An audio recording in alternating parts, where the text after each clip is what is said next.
Welcome to this first episode of ChitChat with BMAC. I'm your host, Brandon McMillan, and I've got a great show today for our first guest. You know him as the voice of Aycorp Sports, Jim Reiker. Hey, Jim. Hey, Brandon. Nice to be here. Hey, man. I'm glad you were willing to do this for me. The very first episode of ChitChat with BMAC, and on this show, we're just going to have conversations with interesting people and talk about everything under the sun. Sounds good to me. I'm not sure you've got interesting this first episode, but I'll give it my best shot.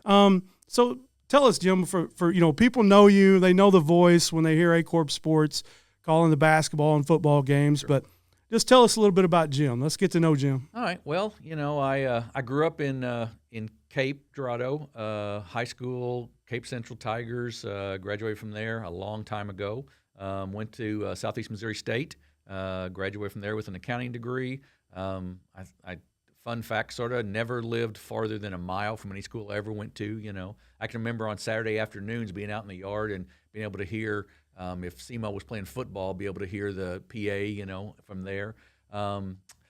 Moved to St. Louis for about 6 months or a year or so and worked. Came back to Dexter, didn't like the big city, came back, got a job in Dexter, worked in public accounting for about 3 years, and then went to work for AmeriCare in Sykeston, worked there for 37 years and retired now 3.5 years ago or so. Been married to my lovely wife for 42 years, almost 43. We've got 5 kids, spread out all over the place. So, just it's been a interesting life. I never would have thought I would have ended up in Dexter when I was growing up, but it's been a great deal for us. Yeah. Well, speaking of adventures with your family, you've got a big one coming up. We do. We are this. I will be done now with Aycorp for a while at least. We are headed to the Netherlands, start May the 5th. My son-in-law is in the Air Force. He and my daughter and the 2 grandkids are being transferred to the Netherlands, and they asked us when they got the orders if we'd be interested in going with them. They'd like for us to, and at first my wife and I said, man, we can't do that. And then we got to thinking, well, we're retired, and why can't we do that? We've not got to spend much time with the grandkids, so we said yes. So we're leaving, and it's been very interesting. It'll be interesting to see what life is like over there, Yeah, got to be a great experience. I know you're probably excited, but also, off air we were talking about some of the difficulties that kind of come along. I mean, you're not moving from county to county. I mean, you're country to country. Right, yeah. You've got to even determine, what are you going to take with you? What are you going to leave here?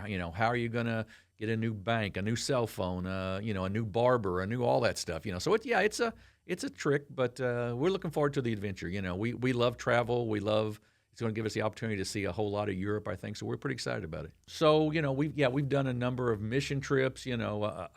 Over the 40 years we've been at church, we've done a little everything. I just finished up at the end of February. I worked 3 years after I retired. I worked 3 years at church as a part-time church administrator. So to be able to use the talents I'd learned through my accounting degree and through all the years of experience, and it will be hard to leave there, but we see it as an opportunity also. There are a lot of young military families that probably need maybe some mentorship of somebody who's been there, done that. So that's one of our goals as we go over too, is to try to figure that out. We've also got some friends who are in Italy doing some mission work right now. We might try to work with them. So it's going to give us some great opportunities. We think that's sort of our plan. That's sort of what we've asked God to show us is show us where you want us to work over there. How we can help you. So I want to talk to you a little, obviously, about broadcasting. I Sure. want to talk to you about how did you get into it? How did you have interest in it? I mean, where did that kind of all start? Tell us that story. Yeah, so, a sports lover. I'll always have been a sports lover. And I don't know exactly how it all worked out, but I got into my first foray into it was with the radio station in Dexter doing football with Rob Mayer, who Rob's still doing football now for KDEX. And we got into it during the, which I'll talk about probably a little later in the episode, maybe, but through when the Dexter was really good in the 80s. So we did that.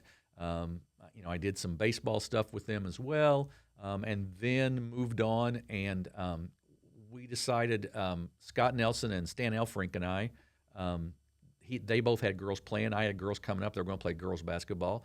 And nobody really covered girls basketball at all. And we pitched it to a couple different stations, and they wanted no part of it. And then a little station out of Poplar Bluff took a chance on us, sort of, and we did 13 years of girls basketball, Dexter girls basketball, 4 Final Fours. I mean, just, a fantastic experience. Drove a whole lot of miles, set up a lot of equipment, all that kind of stuff, but it was a great experience. And then here, I'd gotten out of it for a couple years and go to church with Tori Peterson, who works here at Aycorp, of course. Yep. And I just mentioned to him one Sunday, hey, if you guys are looking for anybody, I'd do some games. And he was like, I'll let him know. And it's just has worked out fantastic. Kind of just worked out organically from there. Yeah, exactly right. That's awesome. Exactly how it worked out. Back on broadcasting, I was just curious, like, what do you find is probably the most easiest part of a job? I think for me, the easiest part of the job is really once the game starts. It just flows. I have people ask me occasionally, well, how do you keep the names? How do you, who? Well, that is a little difficult. But as the game goes along, that becomes easy. And once you see teams like we do at Aycorp with doing 75 or 80 games a year, once you see a team 2 or 3 times, the kids. You know the personality. Exactly. You know the personality. You know and where they're going to be on the floor, sort of all that kind of stuff. So to me, that's the easiest part. Is just once the game starts, it just sort of flows, and that's the fun part for me. Yeah. All right. The flip side of the coin. What do you find is the most difficult part of the job? Yeah, probably 2 things really I find is difficult. I think most people probably don't realize the amount of research that has to go into it. If you're going to do it well, you have to dig through. It's easier now than it was 20 years ago because there's so much more online, but you still have to dig through and know, all the kids. I mean, for the Christmas tournament, I watched video on every team before the Christmas tournament starts. Right. You have to if you really want to do it well, So I think there's a lot of time involved there. I think the other thing is just that people don't understand, in particular with Aycorp. I think we can't be every place every time because there may be 5 great basketball games on a given night, and you just got to pick the one that's going to be that you think will, that hits the most people, and try to get around to as many as you can. I know people get disappointed that maybe their team's not on or whatever, but so that's tough, I think, for everybody. Yeah. As we do games, we see things in every game that if you wanted to dog a kid, you could, because somebody didn't hustle when they should or whatever. Right. But there's no point in that. They're teenage kids. It's just a game, and it's a game that it's supposed to be a life learning experience. Yeah, it's really, I mean, truly, we all love our sports, but when it comes down to it, at the end of the day, it is to build character for their lives in the future. Absolutely right. There's a very small percentage that go on and play at the next level or even the level after that. Right. So this experience, maybe they're only one in a uniform. And we all wear a uniform later on sometime, right? Whether it's for Aycorp Sports, whether it's for some other company, right? And that's what it really comes down to. Yeah, you're exactly right. And the whole point of to me, high school sports is learn how to work with a team, and frankly, learn how to win and to lose, and to take a call that you think You think a referee's made a bad call. Well, you know what? You're going to have a boss that you think makes a bad call someday. Yeah, I think you're exactly right. I mean, the biggest thing that's overlooked is how do you accept failure? Right. It's easy to accept victory. Absolutely. But, how do you accept that? Right. Jim, did you ever think, that high school sports would get to this point of the coverage that they have today? We talked about it a little bit in the first segment. What's your kind of thoughts on that?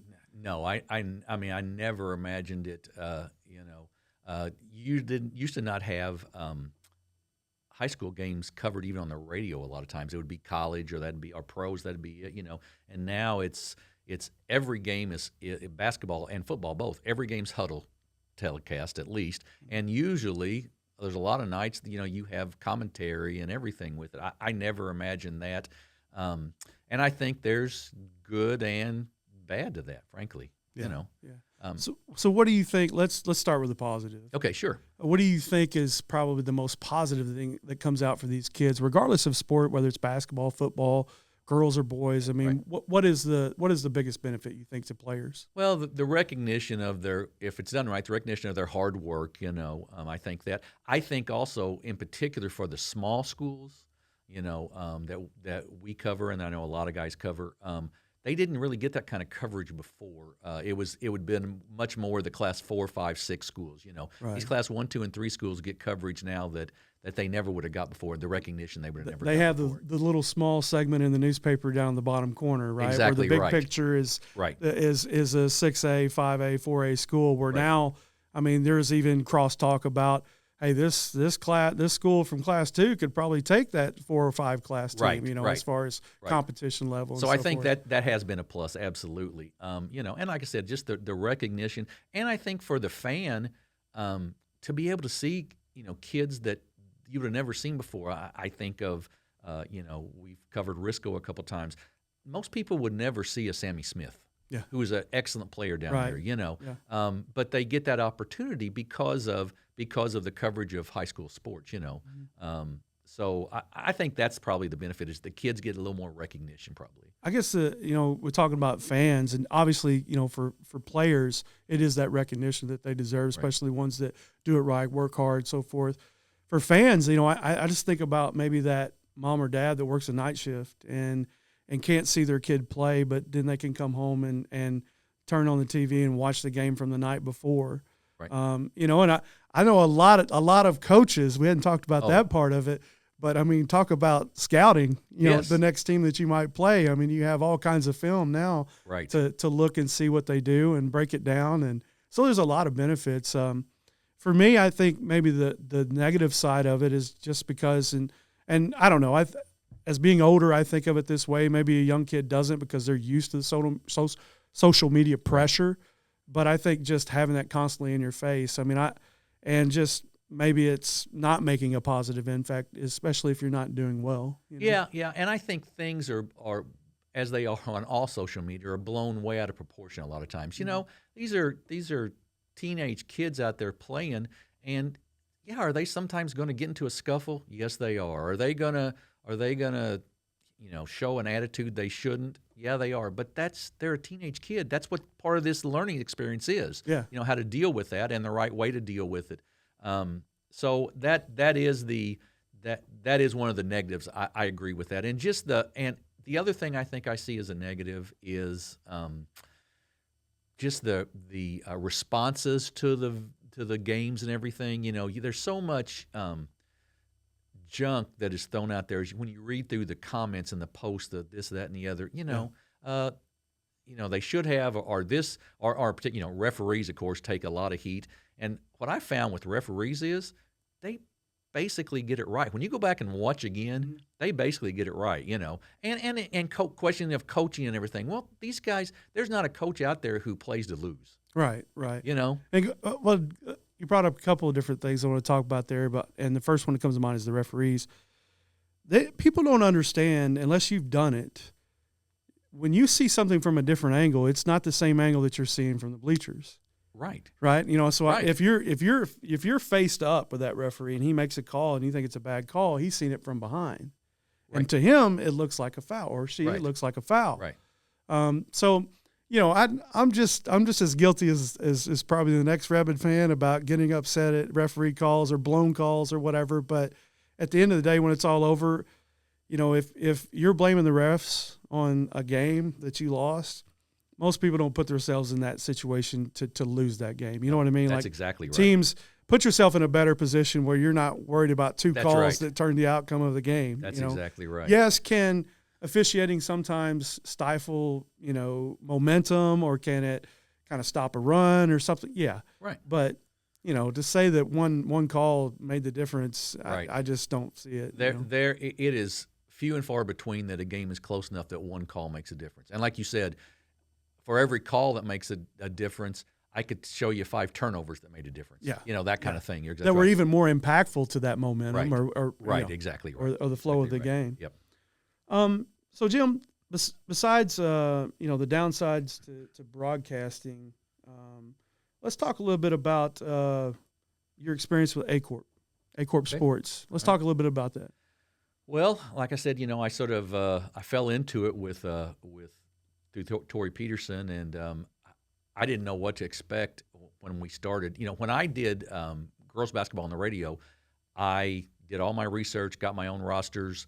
set up all the equipment, everything. I mean, here, as an announcer, this is a dream come true, man. You walk in, everything's set up. They have a book set up for you with all the rosters in it, with all the information you might want to know. They keep the stats for you during the game. I mean, it's a dream come true for an announcer. It makes it very, very easy. But these guys just do it. I've thought about this a lot. These guys just do it so professionally here. And I think the thing that I've really liked about Aycorp is they don't try to be the show. They let the game be the show. Mm-hmm. And they just try to give you the best view, the best commentary, the best anything that goes with that. But they really let the game be the show, and I think that's really what's important. Those are the 10 kids on the court or the 22 kids on the field. They're the ones who are the show. They're the ones who put the work in. Yeah. My experience has been with is just announcing a few games and kind of getting social media going and as far as Aycorp Sports. But my experience with the guys has been that they just truly love what they do, and the product speaks for itself. You can see the amount of care, the amount of love that they have for sports and for they have bringing this media to the masses of Southeast Missouri. Yeah, I agree with that, and I know it was Barry's sort of his brainchild, and they've put it into play, and you're right, and I think from talking to Luke Carter initially, the idea is try to get 10% better every year, and I think they've done that. I mean, just the fact we've added different graphics, we've added instant replay, which is a great addition. Just the things we've added, the things on social media, the highlight reels of each game, those are fantastic. So yeah, I think they've just done things the right way, and will continue to do that way. Let's think about, and I know this is a really hard question, but let's talk about what's comes to mind. Let's maybe make it a few games. Okay. Some of the best games you've called that you can remember offhand. Well, honestly, the best football game I've ever called was back in the 80s. It was the Earl Wheeler era at Dexter in football. It was a playoff game against Hillsboro. I think Hillsboro was ranked maybe 3 in the state. Dexter was ranked 5 or 6. Hillsboro came down, took the ball straight down the field and scored. Dexter came out first possession, and Dexter was a passing team in particular. And man-to-man coverage, 70-yard touchdown pass, boom. Hillsboro comes down and scores. I think the final score of that one was 49-42 or something. Dexter won. Wheeler threw for 520-plus yards. Oh, wow. It was unbelievable. Yeah, storybook game. A storybook game, yeah. So that one was that was probably my favorite football game ever. I mean, it was as far as calling one. Basketball, I've had a bunch of great games. Here at Aycorp, the Sykeston New Madrid matchups last year were terrific.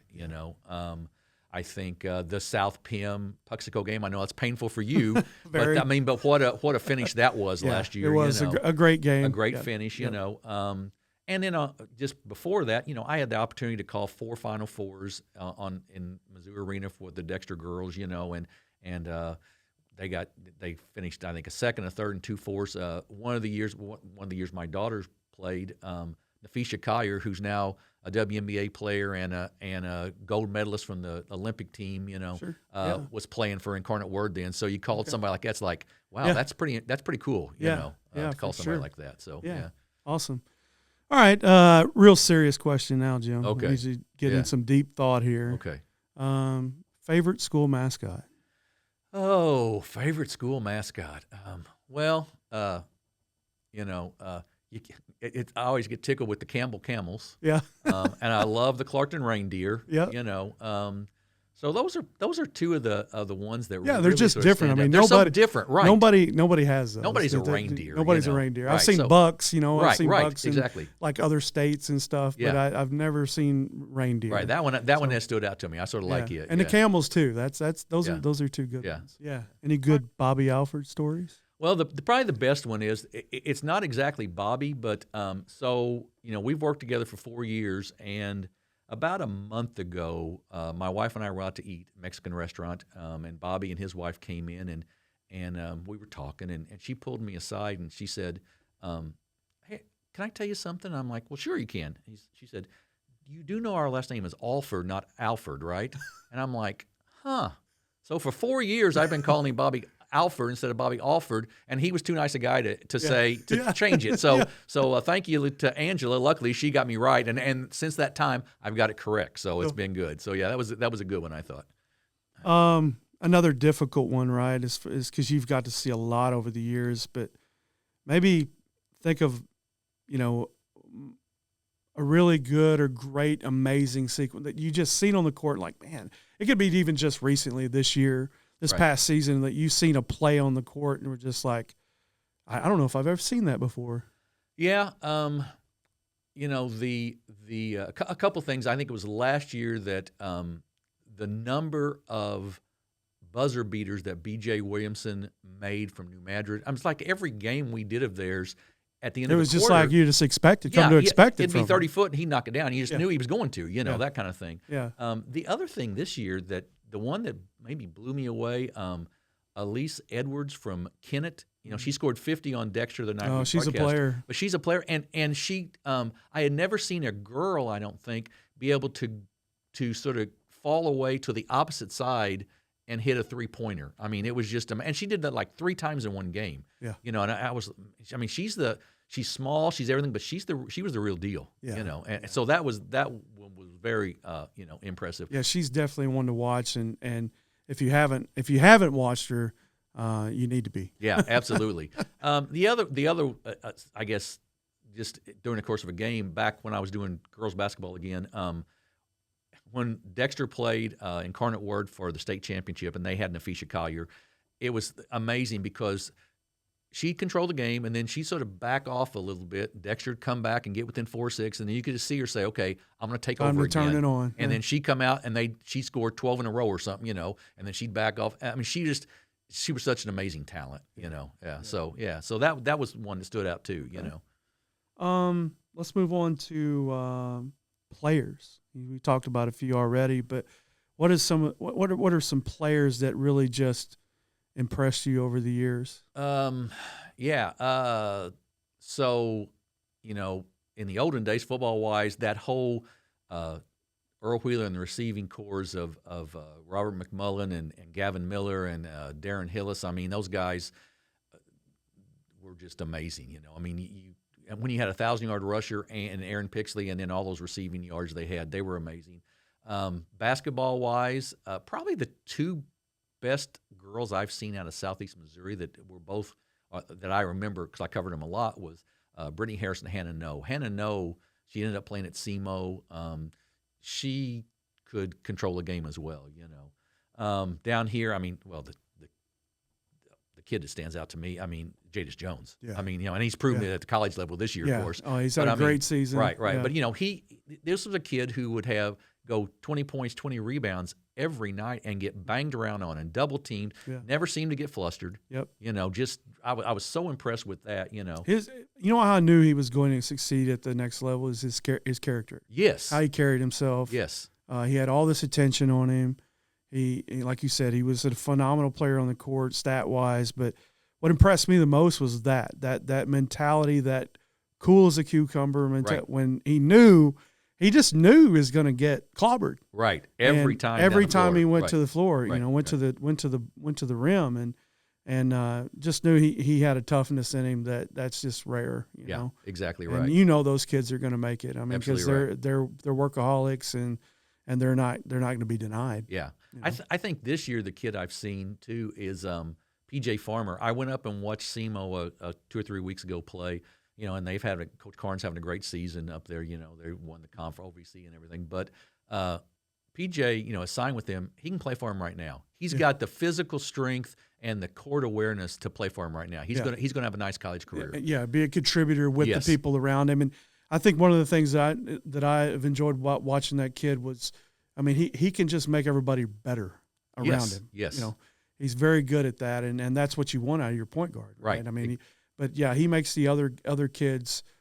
He gets them involved, and he can have that ability to go to the rim and take over the game, or he can make that great pass, or he can make that great steal. I mean, he's just a good team player. Right. And there's a couple other smaller school kids. I mentioned Sammy Smith earlier from Risco, I mean, really a good scorer, and he's done a good job this year of not having to be the sole scorer. I think he's done a really nice job of that. Getting other kids involved on his team. Yes.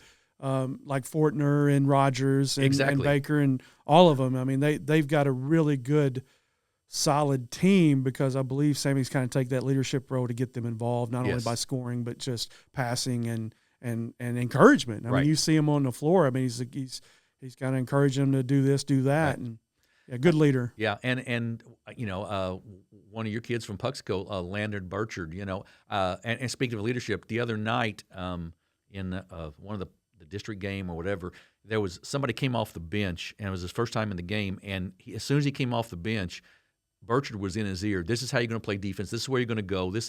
He was that kind of leader. I mean, obviously he's a great scorer. He can score. He can get to the rim. He can shoot the three. He's quick. Plays good defense. But the leadership, that really stood out to me the other night with him. I was very impressed. He is. He's a good kid, and he's got a really good head on his shoulders. And he's another one. He's a gym rat. He's a workaholic. He really doesn't accept anything other than excellence. I mean, and he kind of demands that of his teammates too. Yeah, and that carries you a long way. That whole group is kind of like that. They're built a little bit different too. I mean, I think that's why they're having the success that they are against teams that a lot of people didn't think they would beat. Right. They expect so much out of each other. Yeah. So let's talk a little bit about just your thoughts. Let's talk about that. Your thoughts on this season and, the teams that are still left in the playoffs and as far as the state tournament goes and kind of looking forward, looking ahead to even the Class 4, Class 5, Class 6. So, it's been an interesting season in that I think the teams that we thought were going to be good have generally been good. We thought Puxco would be good. I had some questions earlier in the season, maybe at the Christmas tournament, even though they won it, how would they be? But they've turned it up another level here in the playoffs, I think. I think they have a very good chance of getting to the Final Four. We're filming this before the Final Four, or before the Final 8, so I think they have a very good chance to get to the Final Four. I think Risco has had a fantastic season. I don't know, can they win it? I don't know, but I think they have had a really good season. The Woodland group the other night, we covered the other night. I mean, that's just a bunch of kids who just play within a system so well and are so fundamental and are in such great shape. Unfortunately, they're going to run into, much like Dexter did a number of years ago with Incarnate Word, they're going to run into a Principia team that has kids, I won't say recruits, but has kids from all over the place. 3 or 4 kids that'll probably play next level. Right, and are coming from different countries and everything else, so they're going to run into that if they get to that Final Four. But so they're Class 4, honestly, I don't believe there's anybody from Southeast Missouri that's going to come out of it. I'd like to say different being a Dexter guy, but I don't believe that. I think my pick for Class 4, nothing against some of the possibilities of Notre Dame or Dexter, but I think Potosi is probably the team to beat in that, and at least coming out of going to the Final Four. Yes, I would agree with that wholeheartedly. That I got a chance to see them, and man, they are big and they are fast. Right. Yeah, I think that's probably right. Class 5. Have you ever seen a team ranked number 1 in the state and get the number 2 seed in the district? It's awful strange. It's very strange. Very strange. But that's where Sykeston's at. I think the district starts, this week. I think they will beat Farmington in the final. Yeah. I think they will have a fire in their belly because of losing to them earlier in the season. Yep. Can they win the state? I don't know. They've only got Sadler's are only the really big guy. I think if they get Sadler involved in the offense, I think they have a chance. Yep. I think the nights that Trace doesn't touch the ball a lot, they struggle a little bit.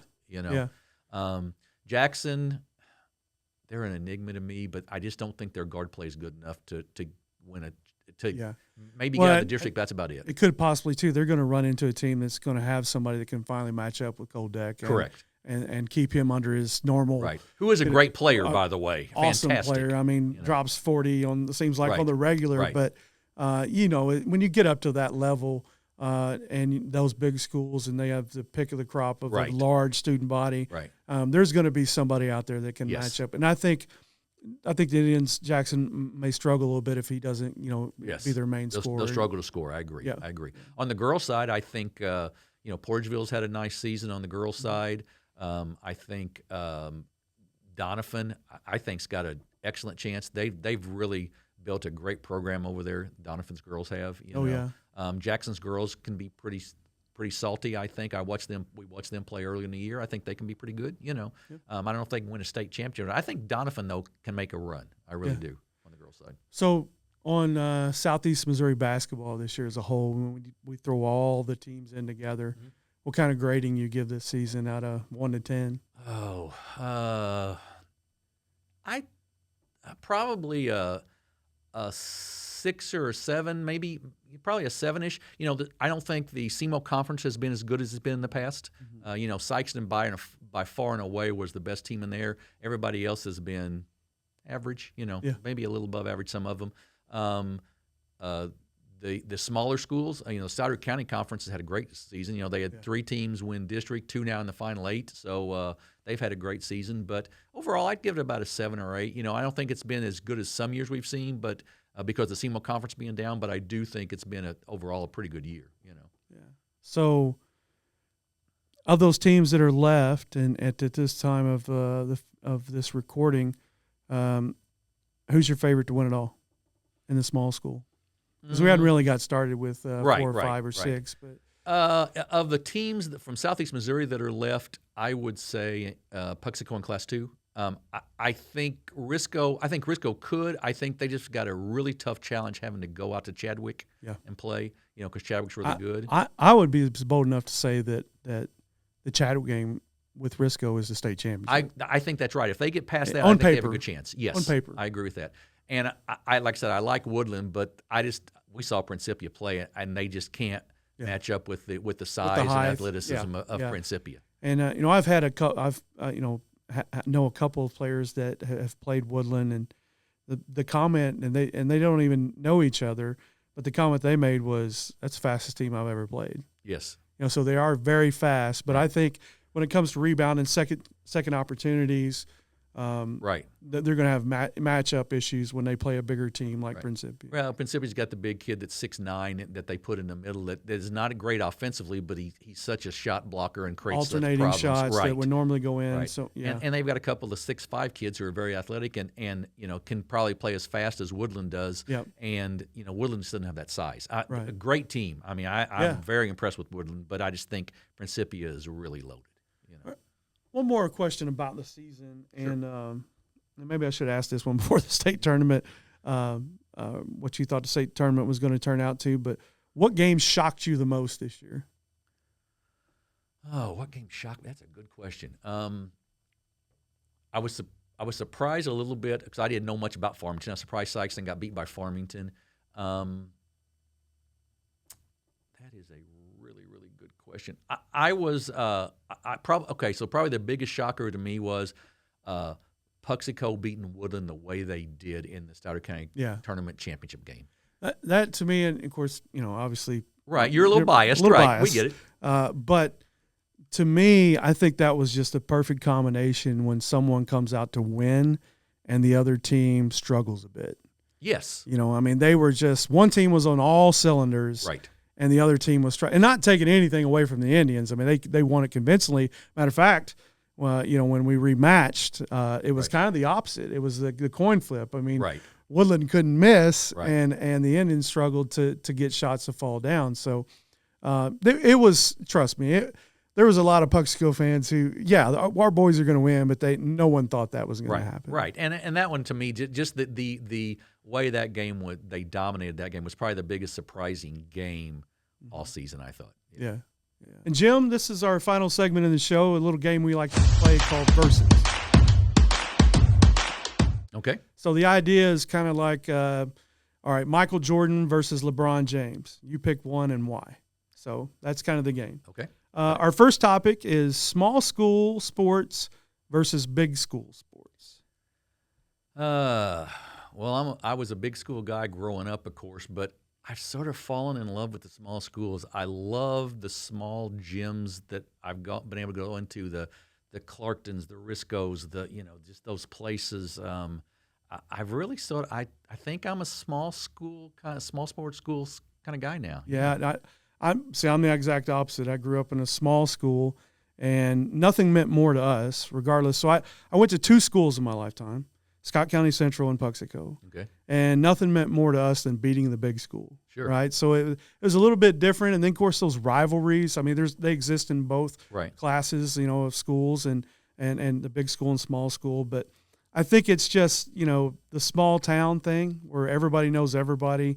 And then the kind of the back and forth that goes between those small schools. It's just a little more, I don't know if the intimate is the right word, but it's just a little bit more intense, maybe, I guess. I think that's it. And I think the big schools, I mean, can have great games. I grew up in Cape, so Cape Jackson was a big rivalry. Cape Notre Dame was a big rivalry. Sure. But you still didn't know all those kids the way, like you said, if Puxico and Dexter or Puxico and Advance are playing, they all know each other, So Dexter Barney's playing. Those kids all know each other. So and the fan bases know the players of the other, the other team. Oh, absolutely, right, exactly right. So I think I'm a small school guy there. Yeah.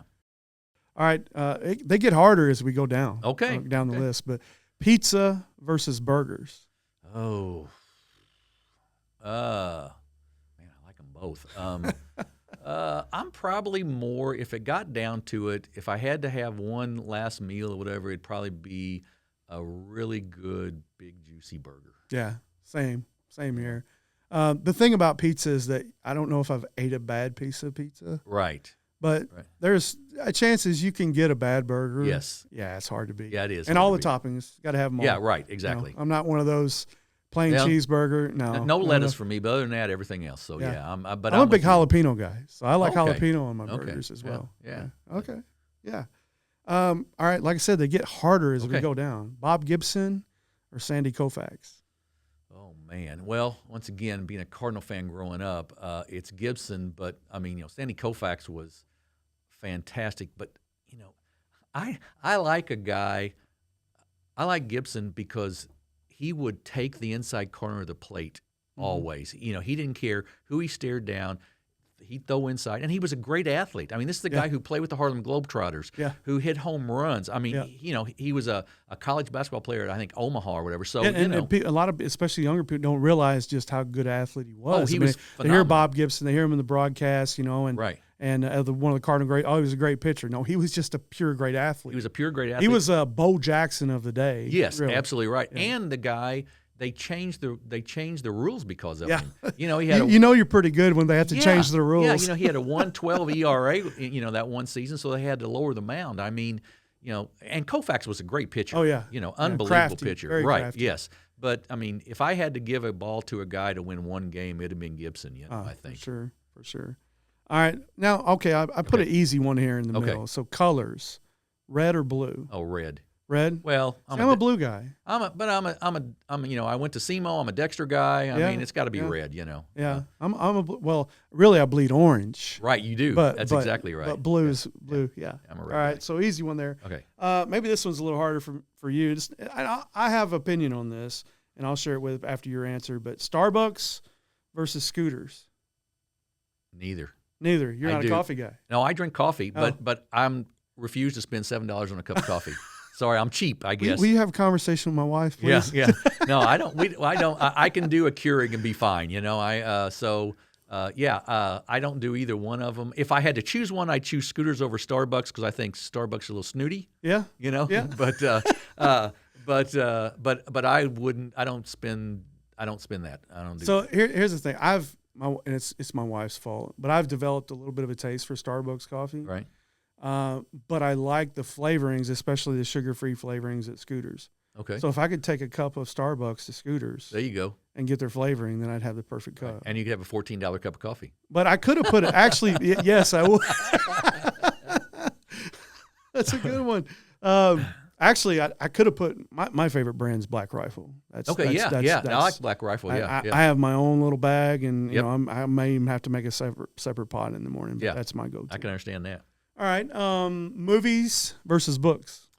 Books. Yeah. I like to read. So much more detail in the book. Yes, so much more, and you get to use your imagination more. Yes. Yes, and it's more stimulating. Yes. It's stimulating for the brain and for your health, and vocabulary for the young people. Yeah, that is reading gives you a better vocabulary. It just makes you smarter. Period. Right. And young parents, this is a PSA here: read to your kids. Yeah. I mean, it's so important to read to your Yeah. young kids. Yeah. It is so important to do that. Yeah, it's to show them the importance of that. Right. Exactly right. Good readers, I believe this. I was always a good reader. I didn't always apply myself in school. Sure. But when I was a non-traditional student when I went to higher education, and my ability, I think, to read really helped me a lot, especially in the sciences. Oh yeah, absolutely. All right, chili versus soup. Chili. I'm a chili guy. I'm not a big. Unfortunately, it's to my detriment, but I am not a big vegetable guy. Yeah. So that sort of hurts me with the soups a little bit. My favorite soup is taco soup. Oh, I see. I like taco soup. I like potato soup. Yeah. Potato soup. I like taco soup. Okay. Now, good broccoli and cheese. See, it's got broccoli in it. That ruins it for me. That ruins it for me. Yeah. It's green. I don't want to do that. So yeah. No, I like chili though. Yeah, big chili guy. All right. Are you a soda drinker? Coke or Pepsi? Coke versus Pepsi. If I had to drink, I usually don't drink soda anymore. I drink tea, but if I did, it would be Coke. I would never drink a Pepsi. Yeah, too sweet. But I was a Coke guy too. I couldn't drink Pepsi. No, I don't do. I would go thirsty before I drink a Pepsi. I would. Yeah, absolutely. All right, last one. Okay. Fishing versus golf. Oh well. I only play golf about 5 times a week, so So fishing. I'm a golfer. Are you a golfer? I play golf 5 times a week. You play 5 times a week, okay. not a year, a week. A week, okay. Yeah, I usually play 5 times a week. Yeah. Okay. So, I play a lot of golf. So, as a matter of fact, on our trip to the Netherlands, my golf clubs are now packed and ready to fly across the ocean. So you're ready to burn the courses up over there. Yes, exactly right. So yeah, it's golf absolutely for me. Okay. Golf absolutely for me. All right, yeah. Jim. Thanks so much for doing this. Oh, you're this. very welcome, man. I enjoyed it. BMAC, Yep. I really did. Great job. Thanks. We hope you've enjoyed this episode. For more Chit Chat with BMAC content and episodes, subscribe to our YouTube channel and follow us on Facebook.